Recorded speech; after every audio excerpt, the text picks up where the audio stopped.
Lep pozdrav vsem.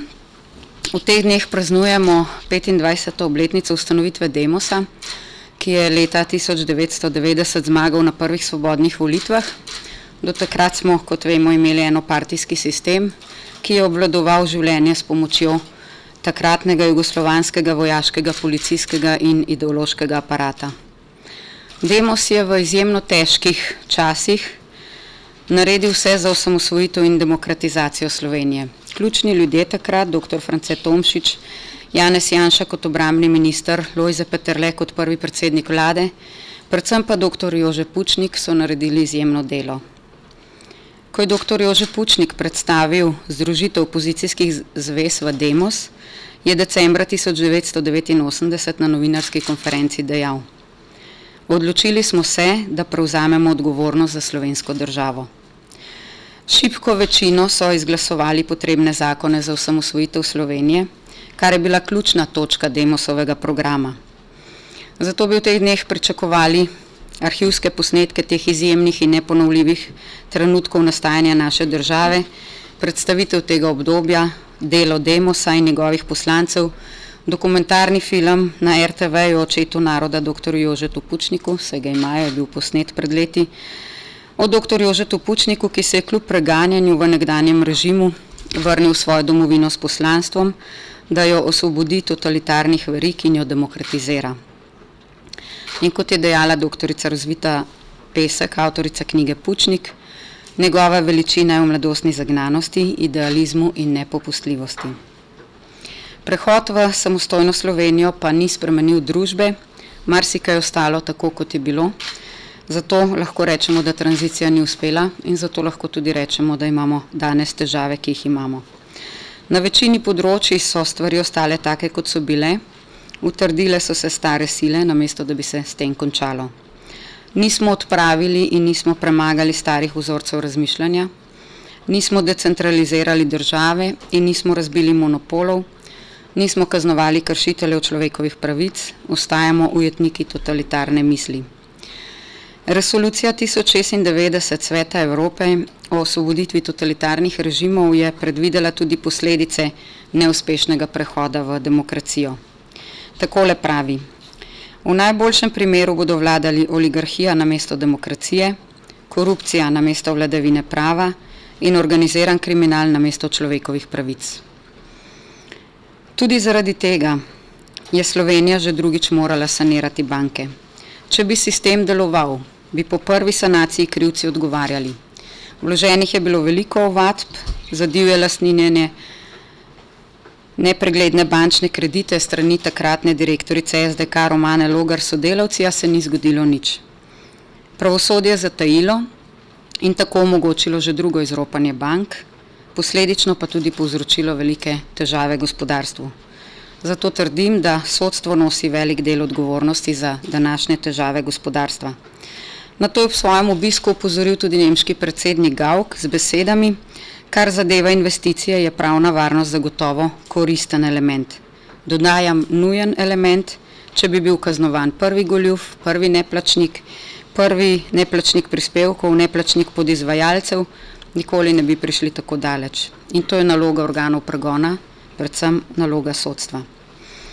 Da bi tokratna sanacija potekala drugače, je druga Janševa vlada v letu 2012 predlagala ustanovitev Družbe za upravljanje s terjatvami bank po vzoru nekaterih drugih držav. K sodelovanju smo povabili tudi takratno opozicijo, Pozitivno Slovenijo in Alenko Bratušek, ki pa so večini predlogov nasprotovali. Po spremembi vlade so idejo prevzeli, vendar so izfižili tako kot ostale pripravljene predloge. Če bi ostala vlada Janeza Janše, bi krivci za bančno luknjo odgovarjali in bili kaznovani. Žal se to ni zgodilo kljub mnogim dokazom. Iz vodstva Družbe za upravljanje s terjatvami bank je bil umaknjen Andrej Šircelj, naš poslanec, tako da opozicija ni mogla upravljati nadzora, kar bi bilo normalno. Vlada Alenke Bratušek je nastavila svojega človeka.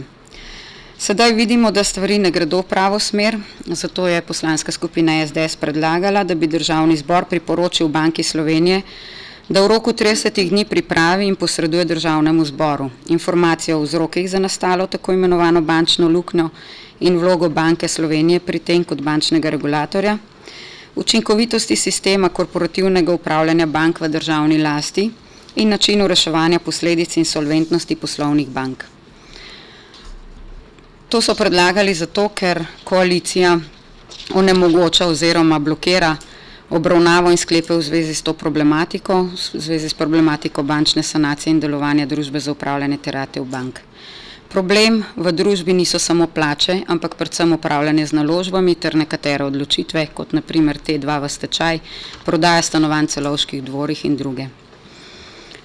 Ocenjujemo, da si vlada Mira Cerarja in koalicija v državnem zboru zatiskata oči pred problemom, podobno kot je to počela Pahorjeva vlada, z namenom, da se koga ščiti, zato problemi ostajajo, namesto da bi bili že rešeni. France Tomšič je imel leta 1989 na shodu, kjer je Tone Pavček prebral Majniško deklaracijo, oster in jasen govor z naslovom Svoboda Janše je naša svoboda. Nekaj podobnega lahko rečemo danes o procesu Patria in zlorabi sodstva za onemogočanje političnega nasprotnika, ponovno Janeza Janše. Pred dnevi je bila vložena pritožba na Ustavno sodišče in pričakujemo, da bo Ustavno sodišče v najkrajšem času o tej pritožbi odločalo in čim prej odpravilo krivično zaporno kazen ter s tem preprečilo nadaljnje kršenje človekovih pravic. Ustavni sodniki so se namreč podpisali pod sklep o zavrženju Janševe pritožbe, v kateri piše, da je bila ustavna pritožba zavržena zato, ker je bila sicer izkazana zatrjevana kršitev človekovih pravic, vendar ne s tisto stopnjo očitnosti, ki je pogoj za izjemno predčasno odločanje. Zapisali so še, da mora tako Ustavno sodišče zaupati, da bo Vrhovno sodišče v primerih, ko je njegova pristojnost za odločanje o izrednem pravnem sredstvu določena z zakonom, odgovorno opravila svoje ustavne obveznosti in med njimi na prvem mestu zagotovila spoštovanje človekovih pravic in temeljnih svoboščin. Vrhovno sodišče mora tako pri svojem odločanju sanirati kršitve človekovih pravic, ki so jih zagrešila pri sojenju nižja sodišča. Če bi tudi samo sprejelo stališča, ki pomenijo kršitev človekovih pravic ali temeljnih svoboščin, je njihova presoja podvržena presoji ustavnosodne oblasti. Torej Ustavno sodišče, ne samo sodniki, ki so podali ločena mnenja, pač pa vsi, ki so se podpisali pod ta sklep, pritrdilo, da so bile Janezu Janši kršene človekove pravice in zato pričakujemo kršene človekove pravice in da mora Vrhovno sodišče zagotoviti spoštovanje teh pravic in temeljnih svoboščin in sanirati, če so bile te kršene na nižjih sodiščih. Ker Vrhovno sodišče tega ni storilo, pričakujemo, da bo to storilo Ustavno sodišče. Tradicionalne stranke, ki izhajamo iz določenih vrednot in smo na političnem prizorišču od časov demokratizacije, združujemo v svojih vrstah različne strokovnjake z različnih področij. Ti stranki prinašajo znanje, mnenja in ideje, ki smo jih v SDS-u vključili v program za gospodarsko rast, pravičnost in delovna mesta, s katerim bi Slovenija hitreje išla iz krize. Eden takih ukrepov, ki ga predlagamo v tem programu, je tudi plačano pripravništvo. V teh dneh je poslanska skupina SDS pripravila predlog zakona in ga tudi vložila, ki določa prvič, da se zagotovi plačilo za vse oblike pripravništva, tako da se dosedanje volontersko pripravništvo nadomesti sistemskim ukrepom za zaposlovanje pripravnikov. Drugič, dosedanji ukrep, da so delodajalci oproščeni plačila prispevkov za zaposlitev osebe mlajše od 30 let, se razširi na vse pripravnike za čas pripravništva, ki se zaposlijo po končanem šolanju. Namen tega ukrepa je stimulirati delodajalce tako v zasebnem kot javnem sektorju, da zaposlujejo pripravnike. V zakonu tudi nalagamo vladi Republike Slovenije, da sprejme politiko izvajanja pripravništva in financiranje le-tega v posebnem dokumentu s konkretnimi ukrepi.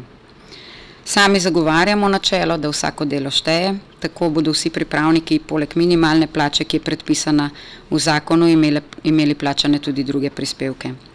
S tem bo mladim omogočen lažji dostop na trg, torej predvsem hitrejši vstop na trg delovne sile in pridobitev delovnih izkušenj za nadaljnji poklic, saj bodo delodajalci bolj stimulirani za zaposlovanje pripravnikov, ki bi v nasprotnem primeru nekaj mesecev ali celo let čakali na zavodu za zaposlovanje. Poleg tega se bo vsako pripravništvo štelo v delovno dobo. Ne smemo dovoliti, da mladi znanjem in energijo odhajajo na delo v tujino. Vlada je v teh dneh sprejela novelo ZUJF-a. Spomnite se, kako je bil kritiziran in opljuvan, ki ga je Janševa vlada pripravila takoj, ko je prevzela vajeti vodenje države v roke in že tako v prvem letu poskrbela, da ni bilo potrebna tako visoka zadolžitev, kot jo je predvidevala Pahorjeva vlada. ZUJF je bil nato v vseh dokumentih in programih označen kot ključen in učinkovit ukrep, celo podaljšan. Leta 2012 v času vlade Janeza Janše je bila sprejeta tudi pokojninska reforma, delovnopravna zakonodaja, pospešili so se tudi postopki črpanja evropskih sredstev. Rezultat tega je trenutna šibka gospodarska rast, ki pa se z napačnimi ukrepi ali neukrepanjem, kar vidimo pri vladi Mira Cerarja, lahko hitro spremeni. Zato pričakujemo in ponujemo sodelovanje vladi Mira Cerarja v upanju, da pripravijo konkretne ukrepe za izhod iz krize, dvig zaposlenosti in nova delovna mesta. Zaenkrat še nič od tega nismo videli. Vlada se ukvarja z menjavami na vodilnih mestih, lahko rečemo, da gledamo kadrovski cunami, čeprav je ta izraz čudežno izginil iz medijskega poročanja. Medtem ko po nekaj mesecih se ni še niti popolnila in nima zasedenega ključnega resorja, nima gospodarskega ministra. V SDS vemo, kaj je potrebno narediti, to smo zapisali v naš program in iz tega programa bomo predlagali tudi ukrepe, ki nas bodo popeljali po tej poti za gospodarsko rast, pravičnost in nova delovna mesta.